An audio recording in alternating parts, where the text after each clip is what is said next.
É, e o Caio Alexandre fala até que geralmente a equipe perde e consegue dar logo uma resposta rápida e que ontem não conseguiu e tal. E eu lembro, Yuri, de Rogério nos bastidores, né?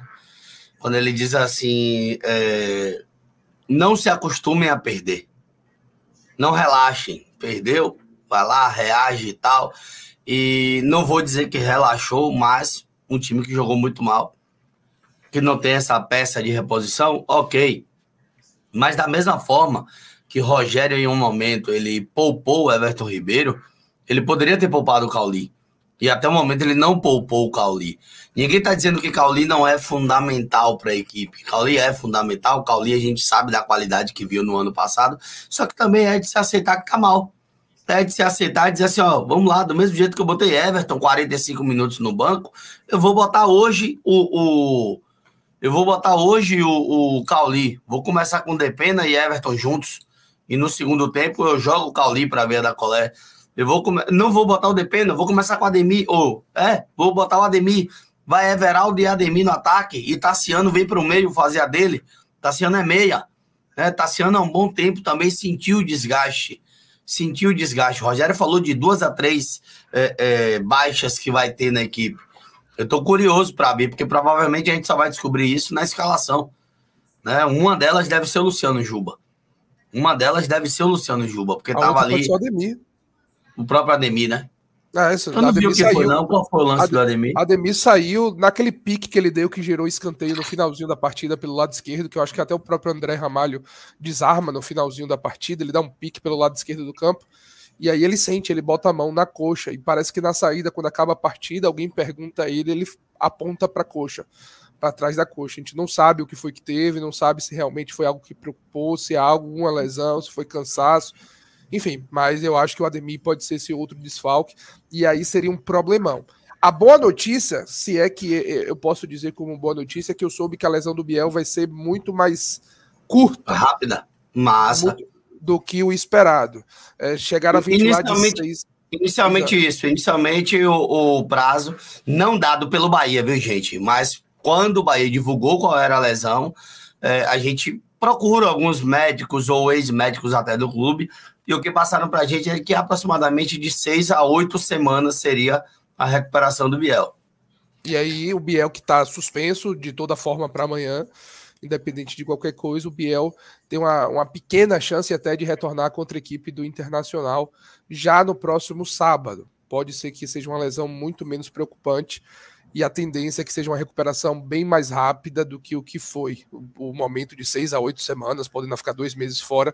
Parece que o Biel vai retornar antes do esperado e pode estar à disposição logo logo aí para a equipe do Bahia. Se não, Internacional, acredito, contra a equipe do Botafogo ou do Fluminense, o Biel deve estar retornando ao time do Bahia. A ideia é de ser uma lesão um pouquinho menos preocupante. E aí é uma boa notícia justamente por isso, né? Porque para quarta-feira a gente pode ficar sem o Ademir, vai ficar sem o Biel. Então, assim, as duas válvulas de velocidade de escape pelo lado do campo. O Luciano Juba, que poderia quebrar um galho por ali, também é outro que preocupa e pode não começar a partida. Então, assim, as velocidades, a válvula de escape do Bahia em velocidade pode ficar de fora da partida e o Bahia pode não ter alternativa para essa faixa do campo. Mas tá aí o bloco na tela, o show é seu, Yuri Santana. Pois é, barrinhas na tela, o que é isso aqui? Ah, tá. Cada coisa, eu vou te mandar no seu WhatsApp para você dar risada aqui. Barrinhas na tela, blocos na tela. Blocos na tela, e aí o Bahia fechou o terceiro bloco de uma maneira que a gente não esperava. Quando veio o triunfo contra o Atlético Paranaense, acho que a gente ficou um pouquinho. Falou, 6 pontos com mais 6 para disputar em casa, 2 adversários de parte de baixo de tabela. É vencer as duas, bate a meta e ainda acumula gordura. Esse eu acho que era o pensamento de todo torcedor, ou pelo menos faz 4 pontos. Se derrapar, eu tenho certeza que o pensamento de 99%, inclusive o nosso, era esse. Se derrapar, empata um e vence um a 4 pontos, bate a meta do bloco, tudo feliz. Mas não. As duas partidas em casa não serviram de nada. Eu vi gente falando de 9 pontos na sequência Cuiabá, Corinthians e Atlético Goianiense, fechar com 39 o primeiro turno. Não aconteceu. 2 derrotas aí bem duras, bem complicadas. Eu vi até um comentário do Daniel no Twitter, o Daniel do lado do Guia das Apostas, que ele falou assim, ó, dizem que a ordem dos fatores não altera o produto, mas de certa forma, o início positivo do Bahia faz com que esse momento não seja tão bom. Como assim? Exemplo. Se a gente começa, se o primeiro bloco é o terceiro e o terceiro é o primeiro, se a gente faz esse início ruim de primeiro bloco e termina como terminou o primeiro bloco, eu acho que o sentimento estaria muito mais positivo. E eu não tô falando que o sentimento tá errado, não. Eu acho que realmente é de frustração esse Coritiba, esse Cuiabá e Corinthians dentro de casa. Porque assim, na meta dos 64 pontos, dos blocos, a divisão para chegar aos 64 pontos, o Bahia segue dentro. Mesmo usando a gordura, precisando usar a gordura, mas o Bahia tá dentro da meta para atingir os 64 pontos no Campeonato Brasileiro. A diferença é que a conta tá no fio da navalha. Precisa pontuar 10 no quarto bloco, 10 no quinto bloco, 10 no sexto bloco e 4 lá no último bloco. Então, assim, deixou a situação um pouco mais apertada. Acho que não é momento de desespero ainda, não acho, mas acho que é um sinal de alerta que devia estar ligado em todas as direções, todas as cores, de todas as formas e intensidades possíveis. 4 derrotas nos últimos 6 jogos, sendo 3 derrotas nos últimos 4 jogos, eu acho que é um sinal gritante que alguma coisa saiu do controle, que alguma coisa, algum fio desconectou, alguma coisa, o Bahia perdeu essa conexão que tinha aí com os resultados anteriores. O Bahia, que vinha de 2 derrotas em 12 jogos, tem mais 4 derrotas em 6 jogos. Então, assim, é momento de reforçar, é momento de você achar alternativas e de você olhar para dentro do seu elenco e conseguir alternativas, porque vem uma sequência de um quarto bloco que eu vejo como um bloco bem possível para o Bahia também, tá? Para atingir sua meta de 10 pontos. Começa já na quarta-feira contra o Atlético Goianiense, que não venceu ninguém dentro de casa no Brasileirão, e aí eu sei que o torcedor fica, meu Deus do céu, desesperador, mas assim, era melhor que fosse um o Atlético venceu alguém, né? Exato. Mas assim, era melhor enfrentar um Botafogo na quarta-feira, um Palmeiras, um Flamengo, um Atlético Goianiense.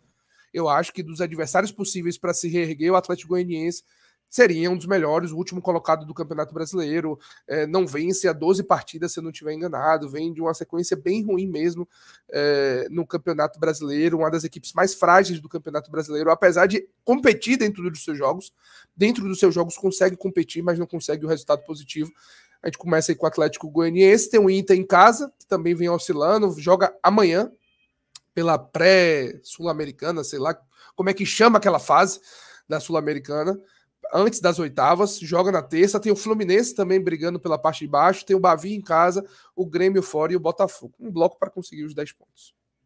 Vamos meter que é um playoff, não sei lá. Um playoffs, um playoffs antes das oitavas aí que o Inter tem amanhã, precisando vencer, perder o jogo de ida. Luiz Marcelo botou aqui, ó, o que fico mais chateado é que corre sério risco do Bahia não bater a melhor campanha do turno de 2019 e vejo o Fortaleza fazendo pontos sem fazer força. Sem fazer força não, né? Sem fazer força, eu acho que é um certo exagero, viu, Luiz? 32 pontos e um jogo a menos, isso que é fogo, vou falar fogo, viu, Luiz? Me permita. E ele ainda completou, não me conformo com um time com Tinga, Tite, José Welles e Pikachu ser mais cascudo do que o Bahia. Isso é frustrante, mas tem também, um Pochettino, um Hércules, um luteiro da vida, que os caras que têm resolvido os jogos. A questão da gente, hoje, tô falando hoje, desse bloco agora, né, dos 6 jogos de agora, que os caras como Jean Lucas, Everton Ribeiro, Caio Alexandre, o próprio Everaldo, que vinham resolvendo os jogos dos outros blocos, nesses blocos sumiram. Né? Nesse bloco, melhor dizendo, sumiram. Esses atletas sumiram. Tipo assim, você vai olhar o bloco, e hoje que passou, a gente pensa, né, como é que a gente seria, o foco da gente seria para poder ter uma pontuação melhor, qual seria o desempenho da gente e tal. Eu digo para vocês o seguinte, eu achava, no meu palpitômetro aqui, Yuri, você falou assim, ó, tem gente olhando a sequência, Cuiabá, Corinthians e Atlético, e fala de 3 pontos, 9 pontos seguidos. Eu olhava esse bloco 3 e, na minha opinião, Aí o que me surpreende é a reta final, né? O meio e o final, os 3 jogos, que na minha opinião seriam 9 pontos. 9 pontos nesse bloco. Para mim, a gente perderia os 3 jogos fora e ganharia os 3 jogos em casa. Saiu pior do que se perdesse os 3 jogos fora e ganhasse os 3 em casa. Né? Tipo, a gente ganha um Atlético Paranaense que hoje você olhar, vai ter gente que vai falar assim, mas era melhor ganhar o Atlético. É melhor ganhar o Atlético porque você barrou ali um concorrente direto. Mas olhando um outro lado do campeonato, era melhor você ter perdido para o Atlético. O Atlético hoje teria 28 pontos, mas estaria no mesmo lugar, em 8º colocado, com 28 pontos. Mas se a gente ganhasse os 2, teríamos hoje 33. E estaríamos à frente do Fortaleza. Né? Então, assim, sai muito pior você perder esses 2 jogos em casa. Preocupa. Olha como é que é a coisa. Preocupa o jogo contra o Atlético, porque a gente tem aquele freio de mão puxado com, pô, vai ressuscitar outro de novo, né? Tipo, a gente pegou equipes lá na parte, mas esse aí, se a gente botar 3-0 no primeiro tempo, ele tira o time de campo. Né? Que é o treinador. E pronto. E, tipo, tem uma crise lá estabelecida, né? E eu vi alguns jogos do Atlético, e é um time chato, um time que incomoda, só que é, digamos assim, como o Bahia, por muitas vezes, ineficiente no ataque. Eu vi até um meme, acho que no Bahia Mil Grau, de que o Bahia tava anunciando o jogador igual chuta no gol. Tipo, o Bahia não chuta.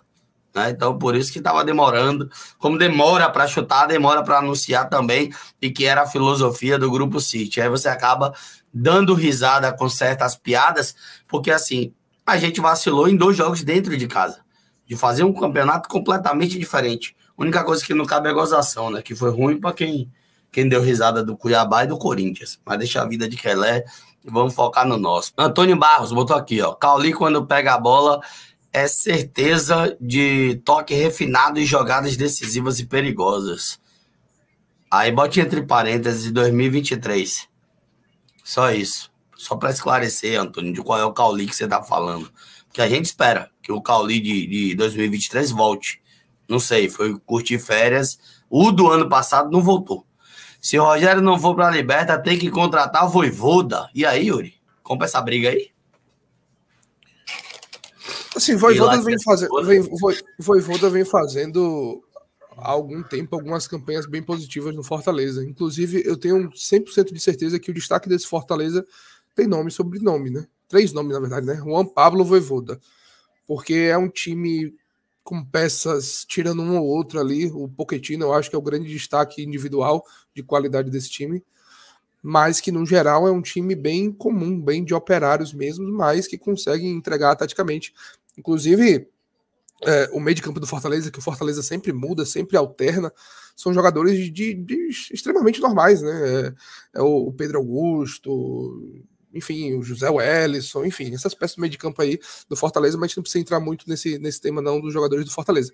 Mas eu acho que tem nome e sobrenome. Agora a questão é ele querer sair de lá, né? Ele querer sair de lá, o valor para ele sair de lá, eu acho que é um técnico brilhante, e tá falando também sobre mudança de treinador com o Rogério, tá fazendo para mim ainda assim uma boa campanha, um Bahia que brigou para não cair, hoje 6º colocado, brigando ali por Libertadores diretamente, tem as 8ª de final de Copa do Brasil.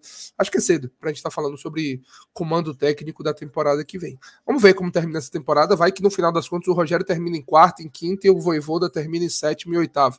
Esse discurso não vai servir de nada. Então, vamos lá, até a 38ª rodada e a gente vê. Mas tirar o Vojvoda de lá não vai ser tarefa fácil para nenhuma equipe do futebol brasileiro.